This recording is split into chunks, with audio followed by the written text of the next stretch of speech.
Okay, let's get started. It's 12 o'clock, and welcome to this, which is the fourth FIRST Robotics seminar.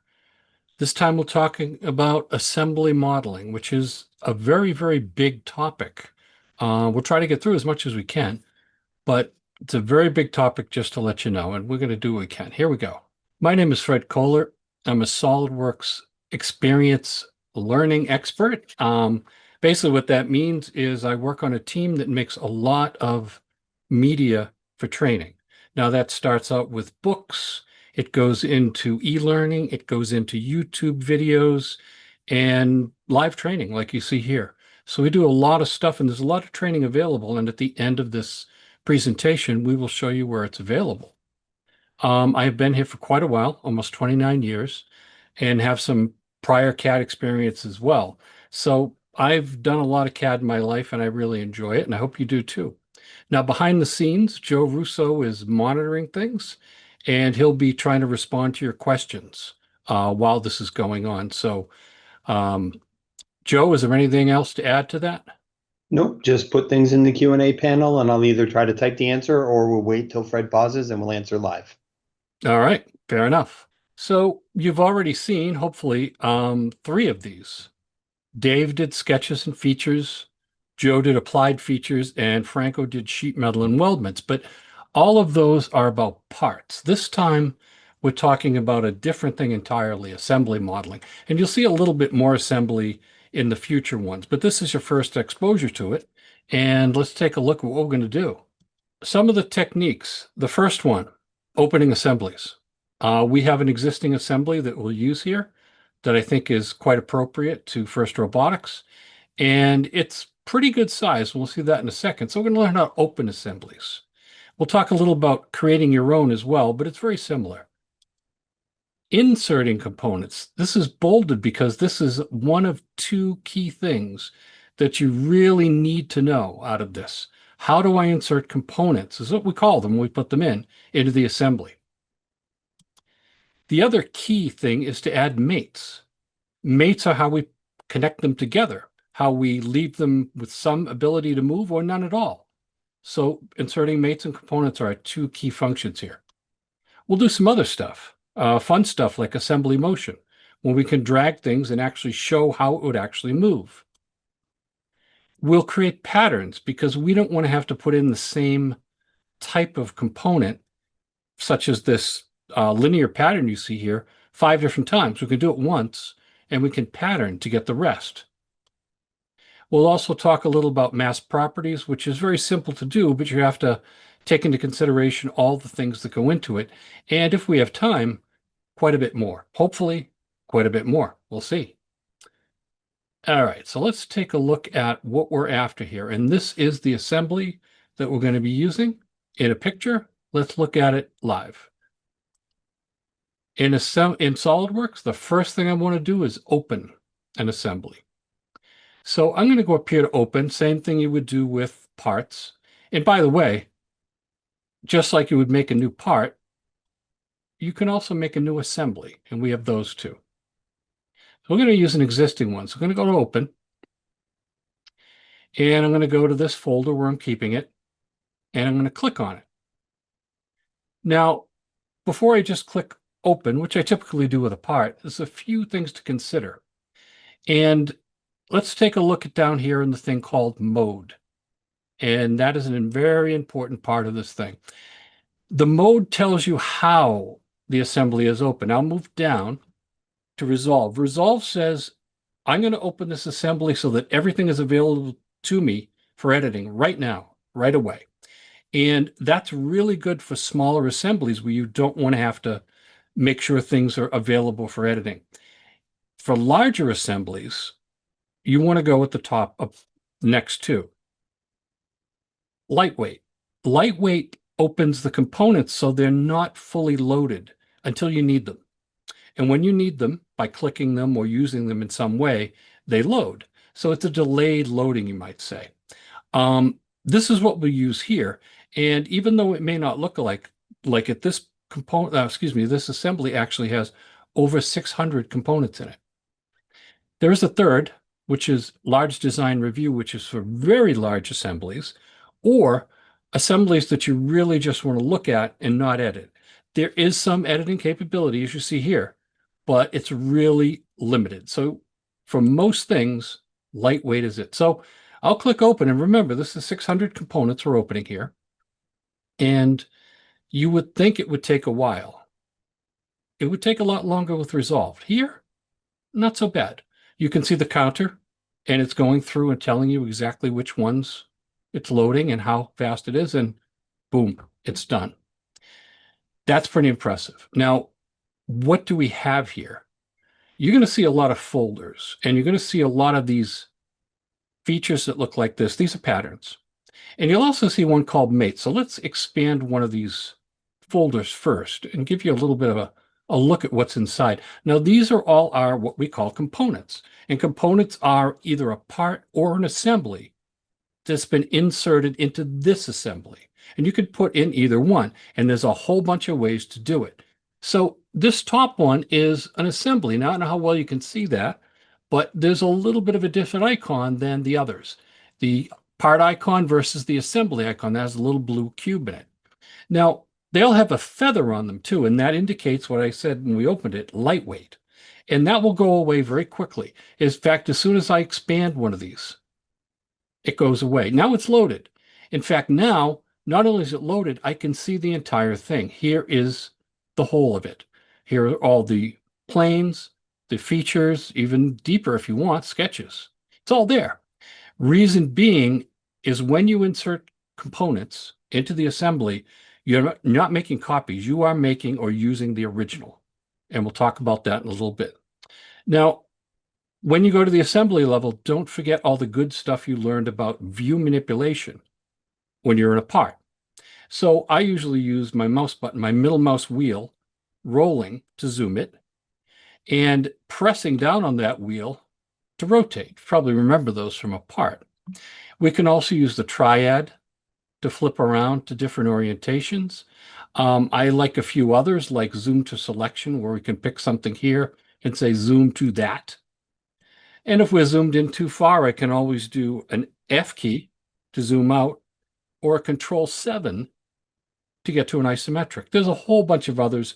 We cover them in different things. You can see them in different help files and so forth, but those are some of my favorites. But they all work here. That's the point. You can still use them. So let's move on and let's take a closer look at some of these pieces. Now, mention that you put in a component and it's the same component, and it's that same component a number of times. We call it, if you use it a number of times, it's called instances. So for this one, this bolt, if I click on it, I'll find out what the name is a couple different ways. One thing is it's going to highlight. It's going to go to that place in the tree, pop it open and say, yep, here it is. It's WCP 0257. In fact, all of these are in here. They're all the same part, and they're numbered because they're instances of the same thing. So let's prove that this is exactly the same part used multiple times. I'm going to double click on it, and where it says 1.5, I'm going to make that 2. I'm going to rebuild it and click OK. And sure enough, they all opened up. Now, they're all changed, and for the same reason, like I say, this is used multiple times. This is also a part in its own right. Now, if I click on this and I say, I really want to open that part all by itself, click on it, go up to here, and there's an open dialog, and I'll open this directly. And here it is. And in fact, if I double click on it, you'll see that it still has that too. Well, I want to go back to 1.5. Rebuild it. Click OK. Now, I'm going to close it, and I'll save the change. And it's going to realize the changes was made. It says, would you like to rebuild the assembly? Yeah, I would. Just made some changes. And they're back to being 1.5. So bottom line here is these are all the same. These parts are the same ones. You're not making copies. You're working with originals. All right. So let me go back, and I'm going to use my Control-7 here to get back to an isometric, which is the best way to work here. And I'm going to zoom in a little bit with my mouse. And what I'd like to do is I'd like to add the battery that belongs here. Now this sheet metal piece is kind of in my way, so what I'm going to do is click on it, and I'm going to hide it. And there's another way to do it. You can also click on something, let's say like this piece of plastic sheet. I can actually just float over it and press the tab key, and it'll hide. And I can get them back by showing them, but I'll get them out of the way for now. So what I want to do is the first of our two need to knows, insert a component. So I'll go to assembly, I'll go to insert components, makes sense. And in here, it's going to pop up and say, which one do you want? Now it's popped up to the folder I want because I've done it before. What I want is this battery. And I'll click open. Now there's all kinds of other options down here as to how you see this. Do you want to show it? Do you want a thumbnail of it? Here it is. That's what it is. But in general, you just put it in here and I'll just move it around. I can do anything I want. I'll just put it right about here. And that is my first component I've added in. Now, if you're creating a new assembly, you would create a new assembly and do this right away. You would insert a component first thing, just like that, except it would be fixed in space. I'm going to talk about mates and fixes right now.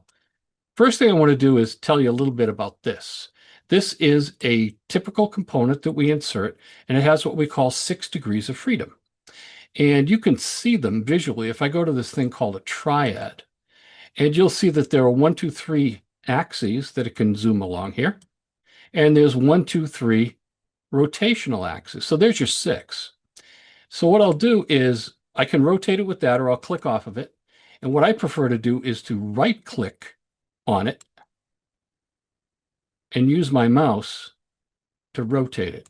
And I can also click on it with my left mouse and move it. So left mouse drags components, right mouse rotates them. And it's not rotating the view, it's actually spinning it around. So this is more of the position I want it in. I want to put this bottom onto that plate, and I want them to touch. So this is where we go to mates. And these are basic mates. I'm going to click the mate tool up here. And they're called basic, not because they're easy, it's because these use 2 pieces. They're either 2 faces, 2 edges, 2 vertices, 2 planes, or a combination thereof. All kinds of things you can mate. We will use faces here. They're the most efficient. So what I'd like is to connect this to this. And I just pick the faces. And you'll see them highlight in here, and you'll see the battery actually rotate. And it rotates around. If I move it here, you can see it's actually flush with this. So what this is a coincident mate. That's its suggestion, which is really parallel and touching. But you could also just go parallel without touching, perpendicular, and it will flip. But I want this one. And there's a few others here as well that we can use. Let's go with this. And I'll click OK. So what happens is it's added a mate. Now I'm going to get out of this for a moment. And I'm going to go way down to the bottom here. And I'm going to open up my mates, this folder. And what I've done, essentially, is I've put in a new entry in this folder. And it's this one. Now, if I click on it, you'll see the faces I used. That's a little bit of work. In fact, this thing gets really long. And what you might want to do is right-click in here and go collapse items. And that closes it right back down so you can see the whole thing. Another way to see what mates this has on it is to simply click on it. Now up here in the top corner, you'll see something we call the breadcrumbs. And the breadcrumbs show me that there's a mate there. And as I add more mates, they will appear here as well. So that's a quick and easy way to tell which mates you have and what they are. Now, I'm still free to move. I can't move up and down. It's kind of stuck on that face. What I'd like to do is put the back of this up against this really small, let me move it back a little bit here so I can show you, this really small edge here. So I'm going to turn on the mate again, excuse me. I'm going to clear what's in there. And I'm going to go zoom in and get this flat face. And I'm also going to get this flat face. And again, it wants to give me a coincident mate. This is what it says. And the reason is because flat faces can be coincident, parallel, perpendicular, a distance, an angle, and the one it's choosing or guessing is correct. So I'll say yes or okay. Now that's great. This is really sitting in the place I want it, but it's not fully defined. Fully defined means it can't move at all. Most components will be fully defined. There's a few you want to allow to move, but most of them, no, you want them to be fully defined. You don't want them moving around when you don't know about it. So you'll also notice that the base is actually wider than the battery. So I can't use a coincident mate. If I do a coincident mate, let's say between this and this, it's going to pull it all to one side. So instead, I'm going to go to what's called an advanced mate. And it's really not advanced so much as it is more selections. And I'm going to choose one called width. And what width does is it takes two faces that define the width of a component, and it centers it on two faces that define the width of another component. So I'm going to pick this outer face, and I'll use my middle mouse to roll here, and this. And for the second set, it's jumped into here. It will be this one and the matching one on the opposite side, which is right here. Now, as soon as I click, you're going to see it move. And what it's done is it moves right into the center. I didn't have to say anything. It's an automatic centering mate. So when I click OK, and OK again to close it, this is now fully defined. Now, how do I know that? How do I know it's fully defined? Well, let me go down here and look at this entry. This is my battery. And in fact, I can expand it. You can see it. The battery has nothing in front of it. That is, it says icon KB. Notice the one in front of it. It has a minus sign. Anytime you see a minus sign, this thing is trying to tell you that it's underdefined. It doesn't have enough mates. And in this case, maybe I didn't want it to have enough mates. I want it to rotate or spin or slide. This one I don't. So this one is fully defined. It's all good. In fact, if I click on it again, you will now see the three mates are up here showing me. Okay, that's good.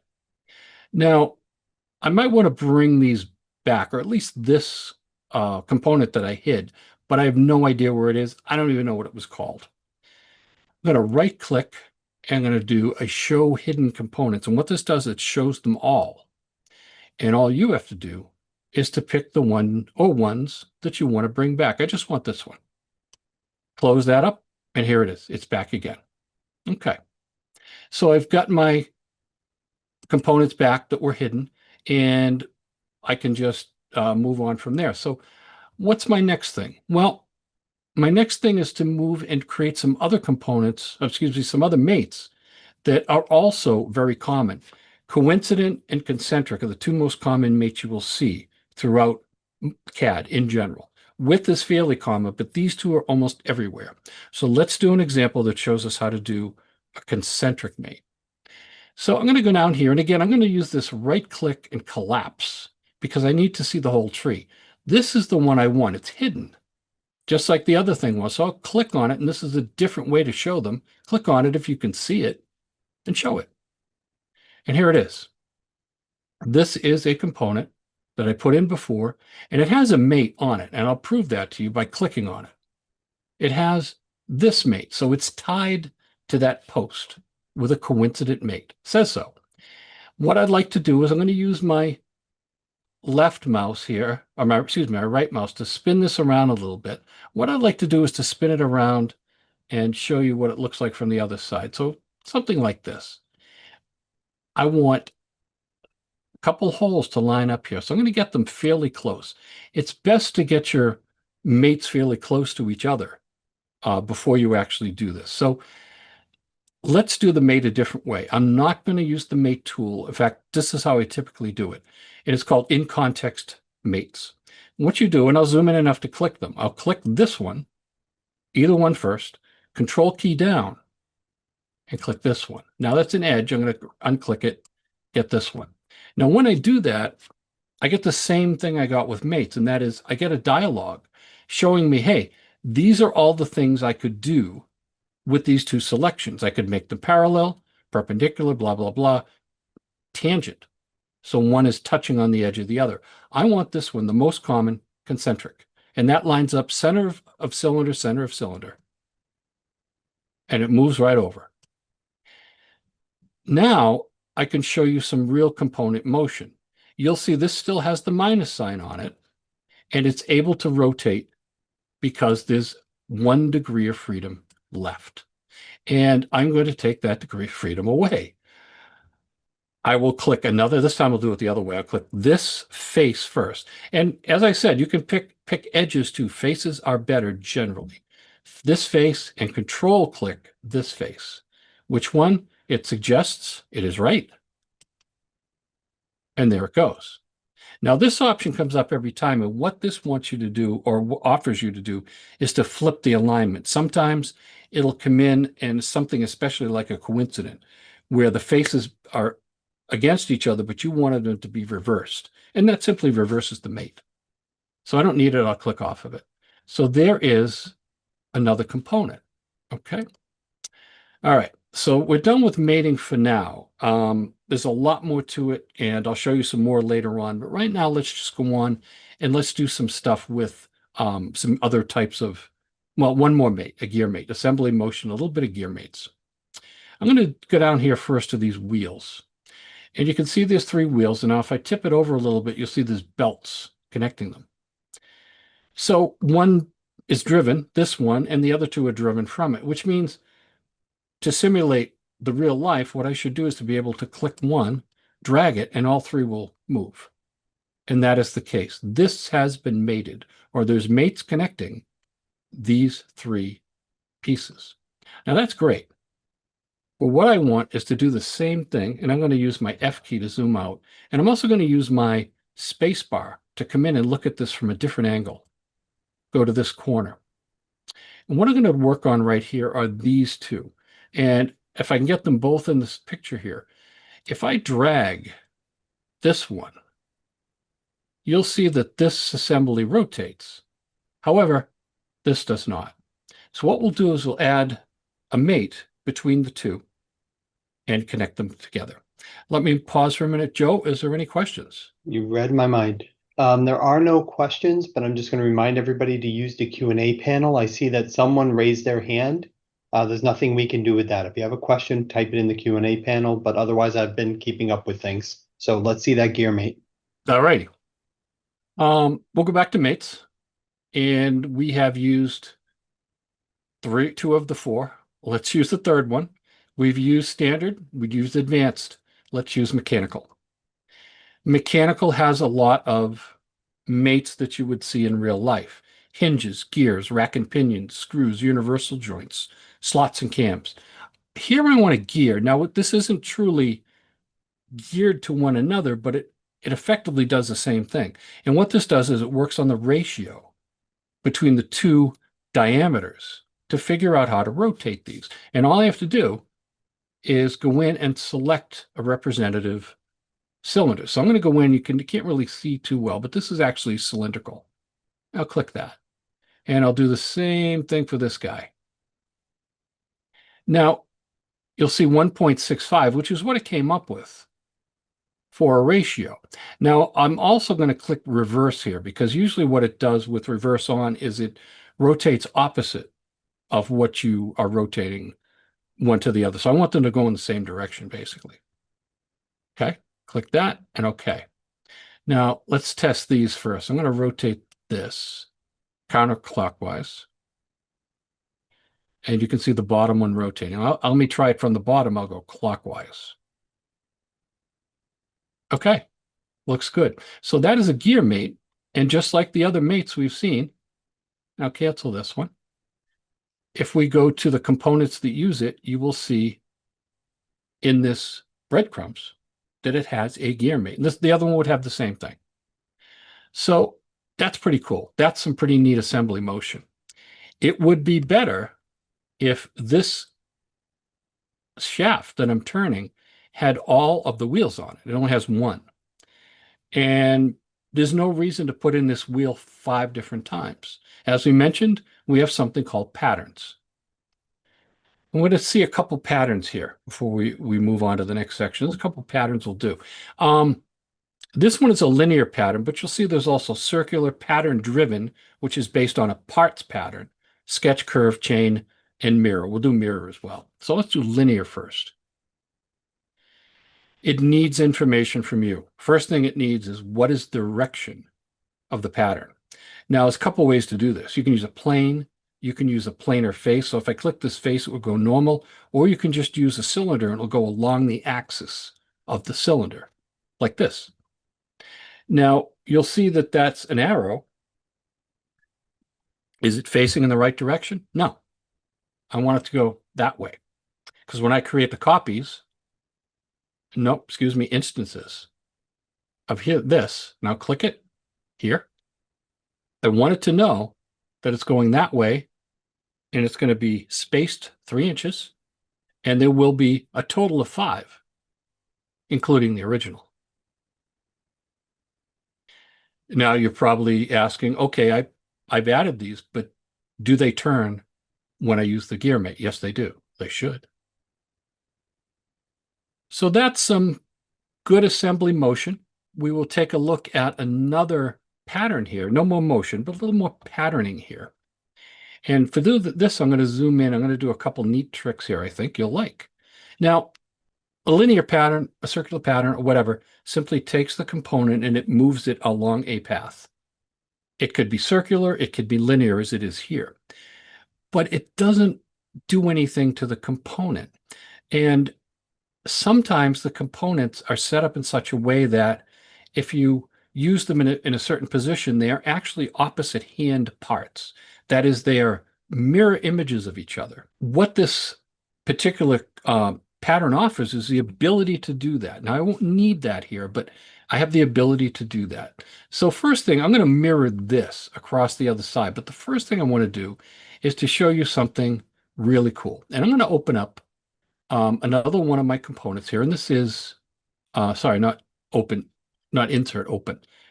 And this one is called AM1120. I don't see it here. So I'm just going to type in and let it search. And here it is. It's a bolt. And I'll double click it. Now these are both open. And what I'd like to do is actually show them together. So I'm going to go up to Window and tile vertically. So anything that's open will be tiled vertically, broken vertically like this. And the reason I'm doing this is to show you a couple things. Now, I like to drag and drop stuff. It's a perfectly valid way to insert components. So we saw this way, insert components. Perfectly valid way is to take the top level of this, drag it, and drop it right in here. Does the same thing. Works just fine. Problem is, I'd still have to mate it. So I'm going to undo that. And I'm going to show you a different way where you can actually mate them and drag them in at the same time. So I'm going to get pretty close here. This is where I want it, in this hole. And what I'm going to do is I'm going to click this circular edge. The circular edge happens to be the contact point between a cylindrical face and a planar face. So by selecting it, we get 2 mates for one. Watch this. Click on this and just simply drag it over here, and you're going to see it flip. Now, it actually would go into any of these if I wanted it to, but I want it in this one. So I'm going to do that and release. And it's like, well, what did it do? Well, it put in this new component, and you'll see this in the list if you look down the bottom. Okay, there's a new one here. It also put in 2 mates, and we can see them if we click this. So I'm going to click it, and you'll see 2. Guess what? This one, cylindrical, and this one, which is coincident. Simple as that. You insert the component and mate it at the same time. So let me do the same thing over here. Drop it right on that edge. And again, I've got 2 mates and a component. Now I don't need this anymore. I'm just going to close it. And I'm going to make this one nice and big. All right, so that's pretty cool. That's a way to do 2 at the same time. And whenever you can do that, it's worthwhile. Now, I happen to do this circular edge because it does a twofer, but there are times when you may want to take a planar face and just drag onto a planar face. You get 1 mate, but you still get the mate you want. Or 1 circular face where you don't want it to contact, maybe up to here. You can do circular faces, any kind of face, and it will do concentric and coincident components very neatly. Okay. Now we're ready to mirror. So let me go up to my component patterns again, and I'm going to go up and get mirror. Now this one looks a lot different, and it behaves a lot different. The first thing it wants is a mirror plane. Because I'm mirroring, just like in a part, where you mirror across the plane. We mirror components across the plane. Well, the problem is, if you look here, I have no idea where the plane is. There is one in the middle of this piece right here, in the middle of this post, but I can't see it. Now, one thing you could do is expand this, find that component, find the mate. So open things up, find the one you want and click on it. Now, I don't really want to do that. I want to do the easy way. And this is a nice trick. Float your cursor over the post and press Q. And what Q does is it shows you mates that are inside of that. It just displays them temporarily. And what I want is this one. Notice these are the same parts, so you have it twice. I want this one. That's what I want to mirror about. What do I want to mirror? Well, this, and that. I'm going to go to next. On this second sheet, there's a few things to look at. Now, the bolts are just bolts. They're going to come across no matter what you do. I want to look at the other side of this. I'm going to do another little trick here. I'm going to go to the edge. I'm going to right-click, press with the middle mouse button, and it rotates about that edge very nicely without zooming in or out or anything. So here are my components. Is the previews. The bolts are fine. This other one, this KB, depending on how it is, I might want it to flip it around. So if I actually check this, you'll see it'll actually flip it and give you a different orientation of it. But it did it right the first time. If it was a part that required a right hand or an opposite hand part, that it required a new part to be made in order to suit this purpose, this is what you would do. It would create a new part right here and now. I don't need that. The writing on it will be upside down, but that's okay with me. It works just fine. I'll click OK. And there is, down here, our latest mirror component. Looks pretty good. All right, let me go back to Control-7 to get out of this. Now let's take a look at something very easy, and provided you put the right stuff in. Evaluate tools. And the first one I'll look at is mass properties. Now, mass properties will just take what you've given it, which is all the component parts, all the assemblies, and it will find out all this information, this data, mechanical props, mass, volume, surface areas, center of masses, principal, and moments of inertia, blah, blah, all this stuff, if you really want it. The one thing to remember is, although it's very easy to do, this information is entirely based on the accuracy of the parts.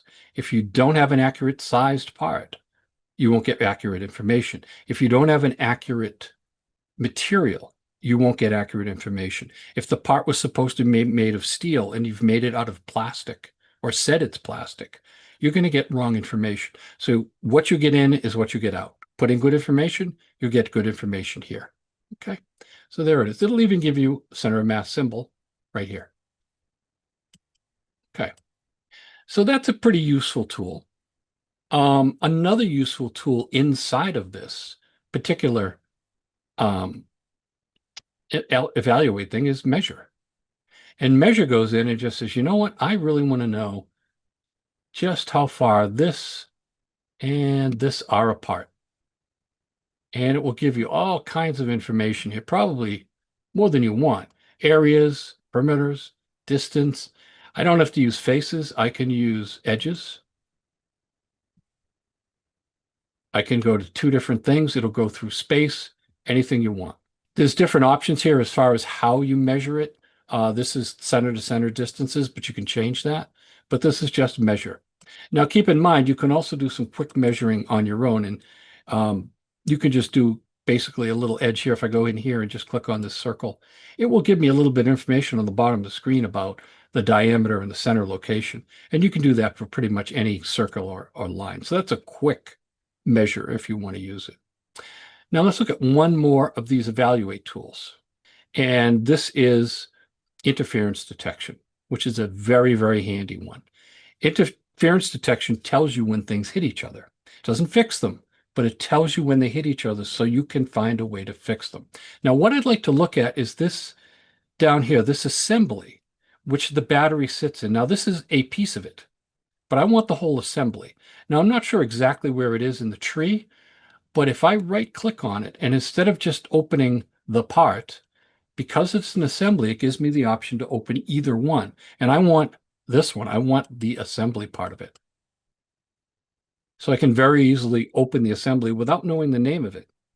Here is my assembly, and I'm working on a smaller one for this reason. And what I'd like to do is to do interference detection.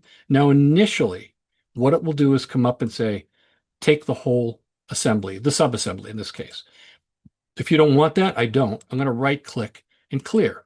What I want is just the information, the possible interferences here between these plates and these churros, these posts. So I pick only what I want and I click calculate. And here it is. It's found them. In fact, there's two. There's one on each of these where the churro and the plate contact. So two options here. I'll cancel this. There's two options. I can make the churro shorter or I can make the plate higher. I'm going to change the length of the churro. So I'm going to double click it. I don't have to open it. I could just open it, click it here. Change it from 3.375 to 3.3, rebuild it, and that'll do both because these are instances. See, churro 1 and churro 2. Now, there's only one way to be sure it worked, and that is to go in. And again, I'll clear this and let me pick my favorites. I could probably skip the bottom one here, but I'll just click it. And this time, exactly what you want to hear. No interferences. Joe, any questions? There was one that I answered, but I'd like to get your take on it, and I think it would be important for you to say the answer. All right. We know in sketching, we really have to fully define our sketches, that's our best practice. But in Yes. assemblies, is it necessary to fully define all of our components and the position of all of our components? What's your take on that? I would say overall, yes, unless you really want them to, unless motion is implied. If you really want something to move to show the motion, then leave it underdefined and let the motion happen so you can drag it. And even then, for the most part, you'd probably want to fully define it and just turn that mate off when you want to make it move. So typically, yes, I agree. Yeah, unless you had your design intent intended for that assembly to move. Correct. Okay. Exactly. So Okay. want to keep going. A couple questions came in, but I think I can answer them in the chat, and then I'll save them for the end if I can't. Okay. I'll do, let's see, let me do one more thing here that might be of interest. While we have this open, let's do something called an exploded view. You've probably seen these if you've bought anything that required any kind of a build, like an IKEA furniture or whatever. You've probably seen a drawing that looks like it blew up, that all the parts are pushed away with dotted lines connecting them, showing you how they go together. Now we can do that pretty easily here. And what I'll do is I'll go to assembly and I'm going to go to something called exploded view. So let's see that maybe I want to take these bolts and these churros, and I want to see how this goes together. I want to show people how this goes. So I'm going to flip it over. And I want to move these out first. So I'm going to click these bolts. And you'll see it gives me a triad. And that's what I move it with. I drag as far as you want, your choice. And then I right click to turn it off. And I'm going to do the same thing for this plate. Click on it, drag it down, right click. Now I can continue this. I can do a couple things at once, do these at the same time. And I can even pop these guys out.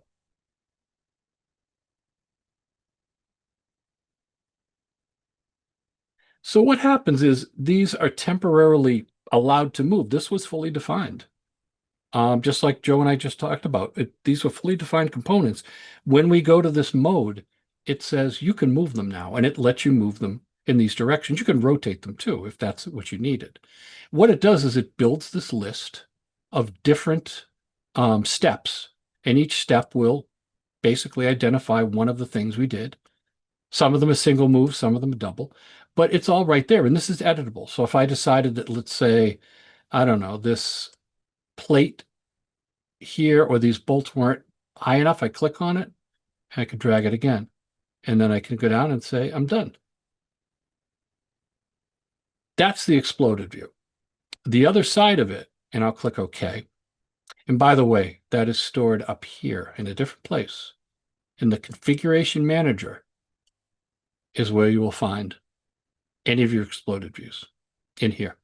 So what I'd like to do is one more thing, and this is pretty automatic. I'm going to go to exploded view again, but I'm going to use the pull down. And I'm going to go here to insert, edit, smart explode lines. Long command name, but really what it does is it just puts lines through the things that are moved. So the lines are going from where they were to where they are now. Now you can edit them a little bit, but I'm just going to say OK, and I'll show you what you get. And what you get is this dotted line connecting these. So you see where the bolts go through the churros, through the top plates, and it shows you the assembly or how it's put together. That is an exploded view. Joe, how are we doing for time? We only have a few minutes left. Okay. So I think if you're done, we should probably switch over to the slides. Okay, let's do that. I will. I also have one question while you're still in SolidWorks, but I don't think you need to show it. The question is it necessary to check interference detection or collision detection with gear mates? Is it necessary? No. Typically, the mates themselves will be, if they're actual gears, they will probably not be meshing as you would expect a real one would. And they're turning properly, but they're probably not meshing the way they would. We do have another tool that can be used to actually check and mesh them and see how they hit each other. It's called physical dynamics that moves them and they hit each other and actually push them. But in general, no. They will not really mesh in each other. They're just ratios. Okay, and one other question just came in about explode views. There's a degree option. What does that do? I think maybe if you were exploding something and rotating it at the same time, you could rotate it a certain Oh, number yes. of degrees. Yeah, exactly. Yes. One of the options is instead of an axis, it would be instead of an axis push, it would be a rotation around an axis. Simply the other option we didn't use. There's also options where you can move the entire subassembly or turn it off and move individual pieces. And another option where you can select a whole bunch of components and auto space them as you drag them out. So yes, that's one of the options we didn't see, but yes, rotations rather than axial movements. Yep. All right, I think we should head over to the final slides here. What can you do now? With this information, and there is a lot more information about all the topics you've seen. Assembly is also got lots of stuff. We have places to look. My SolidWorks training, the My SolidWorks website has lots of lessons, over 400 and 100 learning paths, which are organized groups of lessons. It also has certification prep courses if you're interested in that. If you feel you've done enough e-learning and learning and you really want to just try to build things, actually, maybe if you're prepping for a CSWA, you might want to go to the next one, which is the practice problems right here.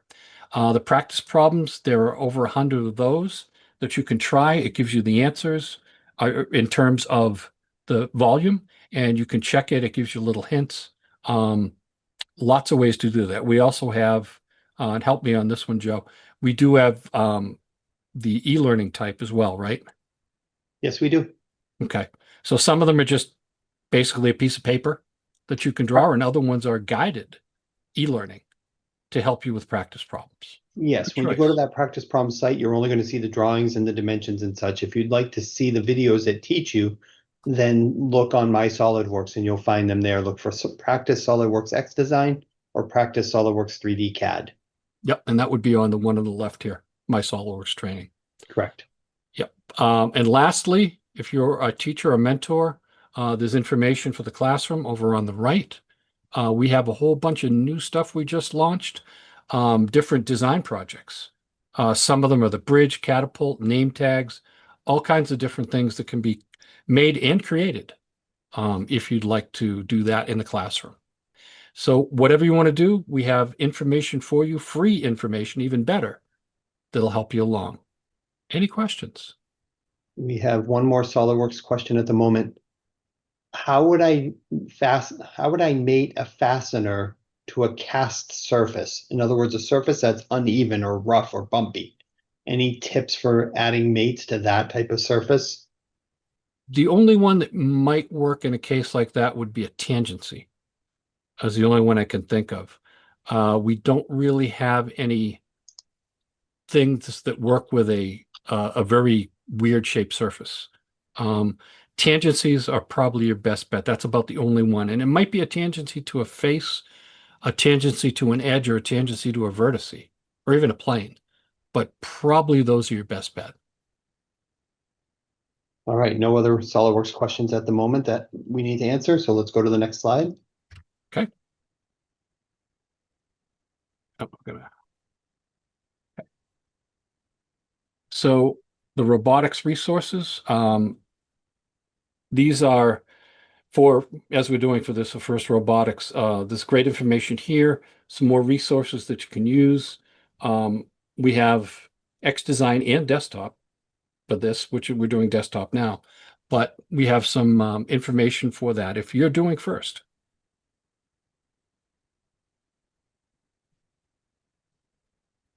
The next scheduled one is with David Brown. It's assembly visualization next Tuesday. And following Thursday, you'll see Nick with motion and simulation. Same time, same station. And recordings as will be made of these and made available. Okay. And that's all we got. And that's all I have. I'm caught up with the SolidWorks questions. Somebody asked how to master SolidWorks.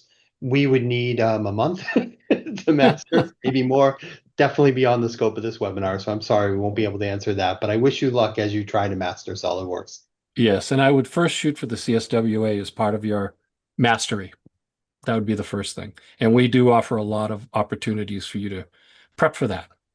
Okay, Fred, thank you very much. You did great.